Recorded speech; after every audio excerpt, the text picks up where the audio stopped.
An aircraft carrier is not just a massive ship, it's a city at sea with thousands of people living, working, and sleeping on board for months. Life on board an aircraft carrier is undoubtedly arduous and exhausting, but it can also be thrilling, especially for the men and women who work on the flight deck, flying and landing jets on a sliver of a runway. An aircraft carrier is a ship with a flight deck which serves as a runway for the aircraft. These ships are massive, with a length of over 1,000 feet and a displacement of over 100,000 tons. They're powered by nuclear reactors, which give them the ability to travel at speeds of more than 35 knots, or 40 miles an hour, allowing them to cross the ocean in just weeks. These ships are so powerful that they can launch or land a plane every 25 seconds when fully operational, taking up a fraction of the space needed on a standard landing strip. The carrier is the most powerful asset any Navy can have. They're often stationed in carrier groups around the world, ready to deploy at a moment's notice. The size of a supercarrier is awe-inspiring, but it's the activity on the flight deck that's the most exciting. But how do these ships work in the middle of the ocean? The answer lies in their ability to generate power through their nuclear reactors, which can run for years without refueling. This power drives the ship's engines, which propel it forward at incredible speeds, allowing it to travel across vast distances with ease. The carrier's crew is responsible for maintaining and operating every aspect of the ship, from the engines to the weapon systems to the aircraft themselves. The ship's company ensures that all aspects of the carrier work properly, from cleaning the dishes and cooking meals to managing weaponry and maintaining the nuclear reactors. The air wing is responsible for flying and repairing the aircraft on board. These aircraft are some of the most advanced and deadly in the world, including fighter jets, attack helicopters, and surveillance planes. Life on board an aircraft carrier is not easy. Conditions are cramped, with personnel having to navigate tight hallways and steep staircases to get from one part of the ship to another. Despite the cramped conditions, the carrier has everything its passengers need to live comfortably. There are various galleys or kitchens and mess halls that serve up to 18,000 meals every day. The ship also contains a large laundry facility, doctors and dentist offices, a variety of businesses, and a bank of satellite telephones for staff to communicate with their family. One of the most crucial shops on an aircraft carrier is the ship's store. The store offers a variety of items, including toiletries, clothing, and electronics. Sailors can purchase snacks, drinks, and other essentials, as well as souvenirs and gifts for their loved ones back home. Prices at the store are comparable to those on land, and sailors can pay with cash or credit. Another important shop is the barber shop. Sailors can get their hair cut and styled, as well as receive other grooming services like shaves and beard trims. The barber shop is often a social hub on board, with sailors gathering to chat and catch up while waiting their turn in the chair. And believe it or not, some aircraft carriers have a Starbucks on board. The same Starbucks that you visit for your morning coffee is available to sailors at sea. The U.S. Navy has partnered with Starbucks to bring the taste of home to sailors who are stationed on carriers for extended periods. The Starbucks on an aircraft carrier operates much like a regular Starbucks. It's staffed by sailors who are trained by Starbucks and serve up all your favorite drinks from lattes to frappuccinos, just like they would on land. The Starbucks on an aircraft carrier is not just a place to grab a cup of coffee. It's a place for sailors to relax and unwind. What's more, the Starbucks on an aircraft carrier is often used for other purposes as well. It serves as a gathering spot for meetings and social events, and it sometimes is used for a classroom for training and education. The shop provides a much-needed break from the routine of daily life on board and helps sailors maintain a sense of normalcy while serving their country. Sailors do not have to pay for their own groceries when they shop on board. The Navy provides the sailors with a basic allowance for subsistence, BAS, which covers their food costs. The BAS is a non-taxable allowance that is used to provide food for enlisted personnel and officers. The price in the ship's store are generally comparable to those on shore, and sailors can use their Navy Exchange Card to make purchases. The Navy Exchange Card is a chain of retail stores that are operated by the Navy Exchange Service Command, or NEXCOM, and are found on most U.S. Navy installations worldwide. The next stores provide the sailors with a range of products including electronics, clothing, and other household items. The NextCom operates the next stores, and the profits generated from the sales are reinvested in the stores, which helps to keep prices low for the sailors. In addition to the ship's store, the sailors also have access to the ship's galley, where they can have their meals. The galley on an aircraft carrier is the heart of the ship. It's a bustling hive of activity that operates 24 hours a day, serving up to 18,000 meals a day to the crew of the ship. The galley is one of the most essential and critical parts of an aircraft carrier because feeding thousands of people at sea is no easy feat. The galley is an enormous kitchen spanning several decks on the ship. It's equipped with a variety of ovens, fryers, grills, and other cooking equipment to prepare an array of meals. The galley is staffed by over 100 sailors, many of whom have specialized training in culinary arts. The galley is open all day, every day, so sailors can grab a meal whenever they have a free moment. Meals are served in shifts to ensure that the crew is fed throughout the day. The food is always fresh, and the menu changes every day to provide a variety for the crew. To ensure the freshness of the food, the galley receives regular resupply missions from other ships. This resupply mission is known as an underway replenishment, where a supply ship meets the aircraft carrier at sea to provide food, fuel, and other essential supplies. This enables the galley to serve up fresh meals daily, even on extended missions. The galley is divided into various sections, each with a specific responsibility. There's a bakery section where fresh bread and pastries are made every day. The salad section provides fresh greens and toppings, while the entree section is responsible for the hot dishes. The dessert section is where the sweets and the treats are prepared. Meals are served buffet style, with sailors able to help themselves to a wide range of dishes. The galley provides plenty of options, from classic American dishes like hamburgers and hot dogs to international cuisine like sushi and stir-fry. There's always something for everyone. The galley also caters to sailors with specific dietary requirements. For example, sailors who are vegetarian or have food allergies can request special meals, which the galley will prepare to meet their needs. This ensures that everyone on board the ship is well fed and healthy. The galley is an essential part of life on an aircraft carrier, and the hard-working sailors who staff it are critical to the success of the ship's mission. They work tirelessly to ensure that everyone on board is well fed and healthy, no matter how long the mission lasts. Before we go any further, I'm curious to know if you have as much respect for the men and women of the U.S. Navy. Like this video to express your respect and thank them for their service, or leave a blue heart below this video. Let's move on. How will the ship be resupplied in the middle of the sea if it's on a mission for months?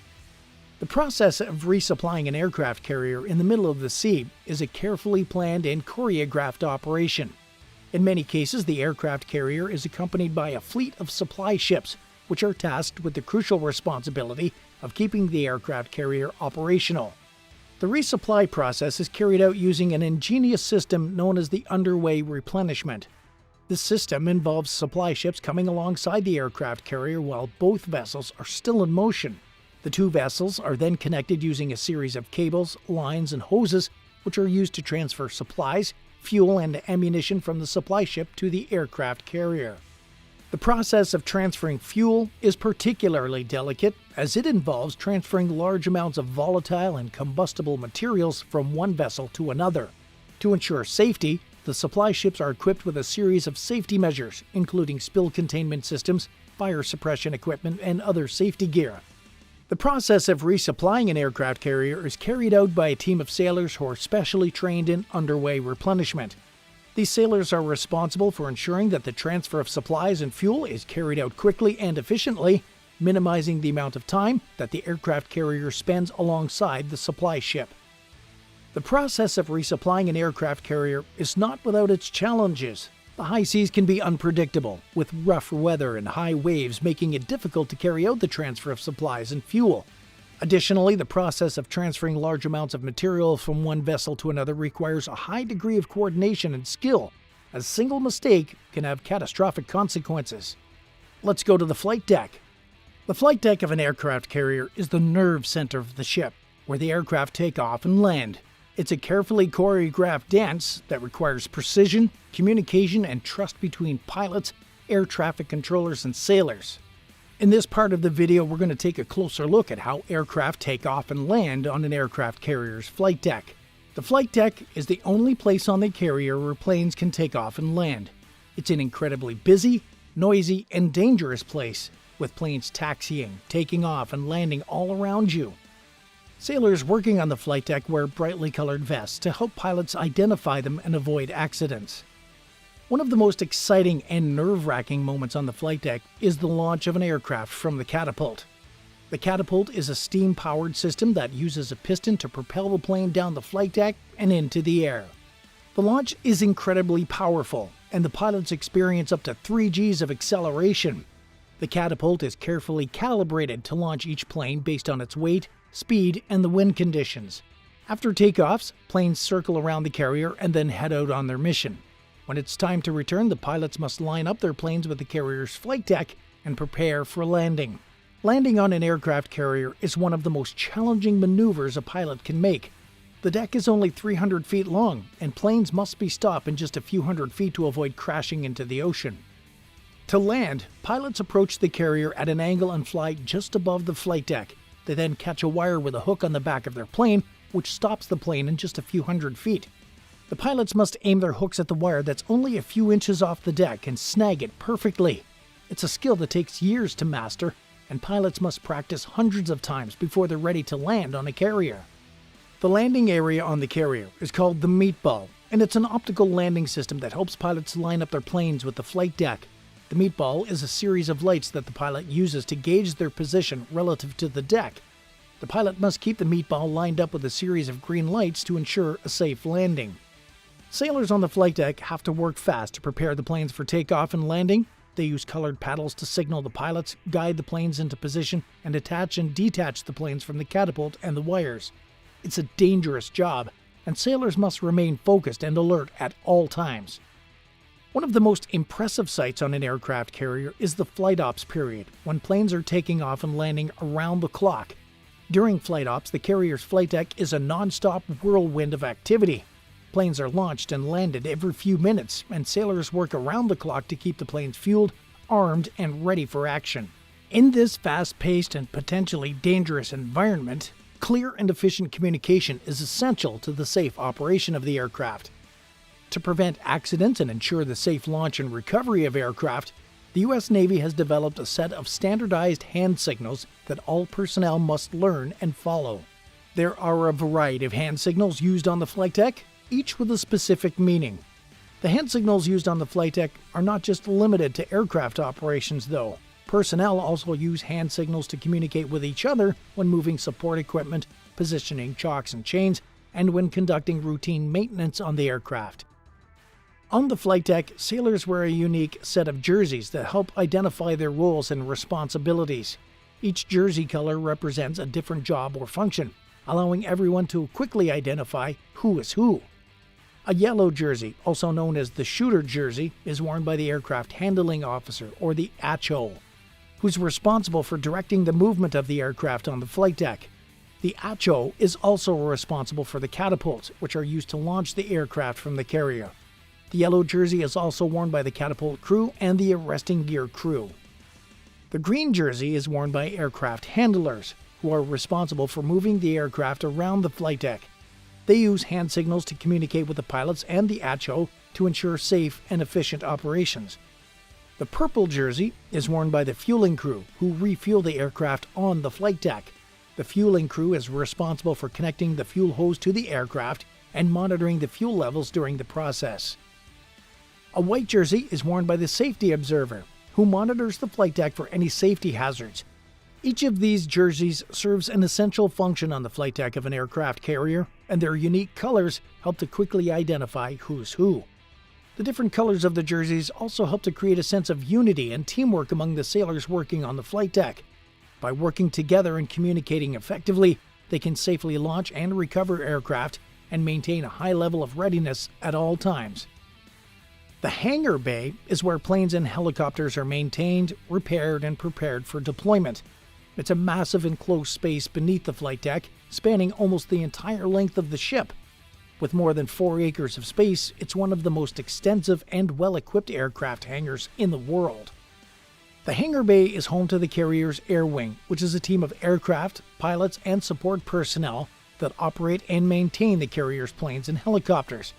The air wing usually consists of up to 90 aircraft, which includes FA-18 Super Hornets, E-2C Hawkeyes, and MH-60RS Seahawk helicopters. The hangar bay also houses many specialized workspaces, including machine shops, tool rooms, and avionics repair stations. These shops are designed to repair and maintain every piece of equipment needed for the air wing, including engines, electronics, and weaponry. In addition to the maintenance work, the hangar bay is used to prepare and store the aircraft for flight operations. The aircraft are towed to the flight deck using a special elevator system. These elevators transport the aircraft between the flight deck and the hangar bay, allowing for the efficient movement of aircraft. The hangar bay is a bustling and hectic environment, with crews working around the clock to keep the carrier's aircraft mission ready. They use advanced technologies and specialized tools to maintain and repair the aircraft, and they're experts in their field. One of the most exciting aspects of the hangar bay is the movement of aircraft using the advanced lift system. These lifts can carry aircraft weighing up to 50,000 pounds, and they move them between the hangar bay and the flight deck using powerful hydraulic systems. These lifts are essential to the carrier's air operations and require precision handling and expert knowledge to operate safely. The hangar bay is one of the most essential components of an aircraft carrier, and its efficiency is critical to the carrier's success. The personnel working in the hangar bay are well-trained and highly skilled, with years of experience maintaining and repairing the carrier's aircraft.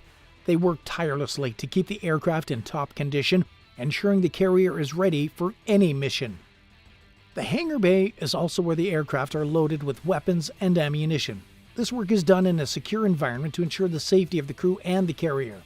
The weapons are loaded onto the aircraft using specialized loading equipment that can accommodate various types of weapons and ammunition. But why are U.S. Navy aircraft carriers almost impossible to sink? The technology used to build these behemoths allows them to withstand an incredible amount of damage while still remaining afloat. One of the reasons why an aircraft carrier is so difficult to sink is their sheer size. With a length of over 1,000 feet and a displacement over 100,000 tons, they are massive structures that would require a significant amount of firepower to sink. Additionally, the ships are constructed with multiple layers of armor and advanced materials, including Kevlar, to provide extra protection against enemy attacks. Another key factor that makes aircraft carriers difficult to sink is their advanced defensive systems. These ships are equipped with a variety of weapons and sensors that can detect and engage incoming threats, such as missiles and torpedoes. For example, the USS Gerald R. Ford, the newest aircraft carrier in the U.S. Navy, is equipped with a state-of-the-art defensive system that includes the Rolling Airframe Missile, or RAM, and the Evolved Sea Sparrow Missile, or ESSM, for close-in defense, as well as an electronic warfare system that can disrupt enemy communications and radar. Perhaps the most important factor that makes U.S. Navy aircraft carriers nearly impossible to sink is their ability to rapidly repair damage. These ships have a large crew of skilled technicians and engineers who can quickly assess and repair damage to the ship's hull and other critical systems. In some cases, repairs can be made while the ship is still underway, allowing it to continue its mission without interruption. In addition to the carrier's powerful offensive capabilities, it also has a number of defensive systems to protect itself and its crew. One such system is the Phalanx Close-In Weapon System, or the CIWS, which is a rapid-fire, radar-controlled gun that can shoot down incoming missiles and aircraft. The system can fire up to 4,500 rounds a minute and is capable of tracking and engaging multiple targets at once. What do you find to be the most fascinating thing about aircraft carriers? Have you ever seen one in action or ever been aboard one? Let us know in the comments below.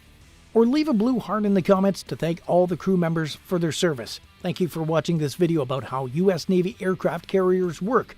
From the high-tech flight deck to the massive hangar bays and the bustling galley, these floating cities at sea are a marvel of engineering and logistics. But we've only just scratched the surface of all the amazing things these ships can do. If you enjoyed this video, please give it a like and consider subscribing to our channel for more exciting content. And don't forget to hit the notification bell so you never miss an upload. Thanks again for watching. I will see you in the next video.